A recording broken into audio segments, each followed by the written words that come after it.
Atacama. This great desert of northern Chile inspires me. It taught me something interesting, that God is both an abstract and representational artist. And if the mission of the artist is to imitate God, the representations of the world as it is can be both. I tried to recreate it here. I love the patterns of nature, but I also love skyscrapers and infrastructure. I tried to capture a whiff of the chaos in all the lines that unify and all the juxtapositions that chaoticize. Art at the intersection of the representational and abstract can have both an orderly and chaotic character. The chaos need not be imaginarity. Chaos as it exists in the real world is perhaps even more interesting. It's in still lives, for one. Here I caught a glimpse of my legs in the mirror of my living room making candy on the floor near the computer. None of these things went together, but they happened. I love photorealism, but I'm no photorealist. My portraits tend to reflect the rougher, more emotional interior and the speed of execution like my writing. Here are some I recreated from what I saw. The Escobar picture was a Bruegelian bid to show the wages of sin. In Colombia, I was struck by the story that Escobar's vast drug fortune was never found because rats literally ate 10% of it every year.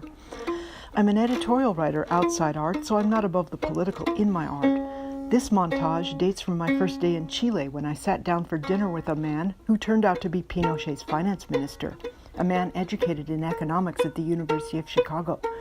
Now, what do you say to Pinochet's finance minister? The only question I could think to ask him was who was more difficult to deal with, Pinochet his boss or Milton Friedman his professor? Friedman, of course, was the answer, he replied. I recreated the dilemma the Chicago boys must have felt standing between the two as I later read their story and remembered that reply. I visited Caracas, Venezuela in 2005 and saw this at an open-air market. It reflected the chaos of the city, the cult of the populist ruler Hugo Chavez, the romance of the guerrillas, the consumer culture, and the fascination with fairy tales. It was complete chaos from a society splitting apart, and it did. I reproduced this on the same corrugated tin used in the roofs of shanty towns. A few years later, I found myself at the press box at a Sarah Palin rally in Carson, California. The press chaos, with its pushing and shoving and cynical talk, was far more emblematic of what I experienced than anything said at the forgettable rally. So I recreated the press chaos. I love montages. This is a favorite, a montage on a city theme to represent Los Angeles. I glimpsed at the windows reflected in Rodeo Drive shops. I looked at the airlines and airplanes of LAX. I looked at the palm trees. I looked at the Long Beach refinery. I created an artificial chaos of representational elements from photos I took and experiences I had. Creating chaos need not confine itself to flat surfaces. Here is my death mice, titled, What Do You Do?